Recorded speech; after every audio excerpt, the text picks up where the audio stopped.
Okay, so we have talked about a lot the big infrastructure players in this growing metaverse. And our next guest joins us now to try to break it all down and give us his latest read on a very real virtual world. Let's bring in now Jefferies analyst Andrew Urquhart, a man who probably has one of the hardest jobs in all of finance because you're literally trying to build something out of nothing. I mean, people say to me, what is the metaverse? I say, I don't know. But if I could imagine it, it's probably like the book Ready Player One, terrible movie, fantastic book. And I'm not going to guess how it plays out, except to know that maybe the underlying architecture seems like that would be almost the only sure thing, Andrew. Yeah, no, thanks for having me, Brian. I wish everybody would answer the question, what is the metaverse, with I don't know, because it seems to be something different to everybody. And, Facebook likes to talk about it as a VR play. The one thing that is certain, like the previous guest mentioned, is infrastructure is going to be very big here. And quite frankly, because no one really knows yet what the metaverse will be, everyone's still kind of building their own sort of thing. So companies like Roblox could benefit. Traditional companies like the video game companies could easily benefit from the technologies. And in fact, arguably, they're probably best positioned at this point, and nobody talks about it. Yeah, do we want to gamble on some of the companies that are trying to make money in the metaverse, not on the metaverse, Andrew? And what I mean by that is the difference between the companies who build the asphalt for real roads and the companies that put up a billboard that you look at on the road and hopefully then will go buy their product. It's not going to be any different virtually or in the real world, is it?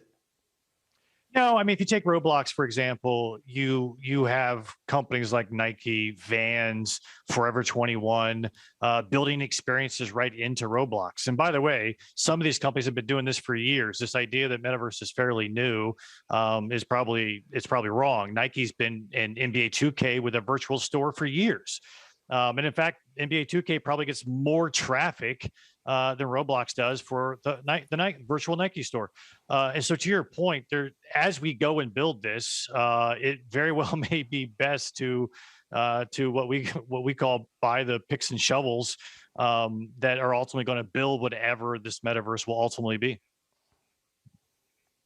Yeah, but Andrew, is it right to say this again? I don't know a lot about the metaverse or children, but I have a couple of the latter, not the former. And I know this, when things become overly commercialized, they instantly become uncool. I mean, that is are these brands going to boom because they're in Roblox? Yeah, no, I think you bring up a really great point. And this is one reason why we're somewhat cautious in the near term and trying not to get caught up in all the buzz. Because if you take the brands in Roblox, and again, extraordinarily early, but the data would suggest that maybe the kids don't want to do the branded thing.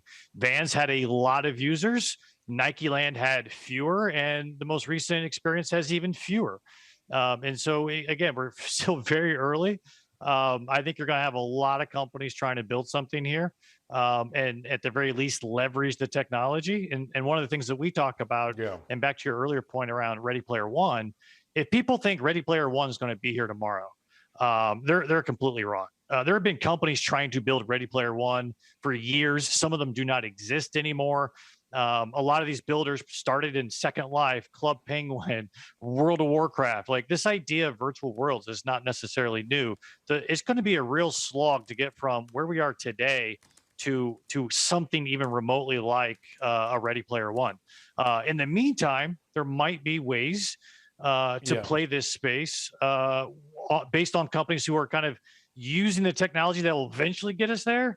Use that in today's applications, whether that's the data centers, whether that's the video game names. They're making their games more engaging, maybe not truly metaverse, but more engaging. So there definitely are, I think, ways to play it, but it's going to be very tricky. And I think anyone who thinks, like I said, Ready Player One is going to happen tomorrow is probably wrong. Yeah, but where we will be right, Andrew, and we appreciate your time. I have a feeling Ready Player One, the book, and the movie are going to move up the charts in their respective categories over the next couple of days, weeks, and months. And everybody's like, what the hell are they talking about? Ready Player One. Andrew Urquhart of Jefferies, exactly right. Thank you very much. Thank you, guys. You know, Grasso, I don't want to date us, my friend, but I'm old enough to remember Lycos, Excited Home, right? Pets.com, 1996. It's New World, Real Life's dead. All that company, they became dead money. They wiped out investors. They got bought at deep discounts. How do you see this playing out? So when Andrew was talking about a bunch of the gaming stocks, you could just hit up their year-to-date performance. And for whatever reason, they can't get out of their own way. They should have been acquisition targets for Apple, for Netflix, for Google, for Facebook. They just haven't figured out how to transition. And I don't think this is going to be any different. Then when you come up with a company that invented, or I should say that leveraged the name Meta, Facebook, they're only up 22% year to date.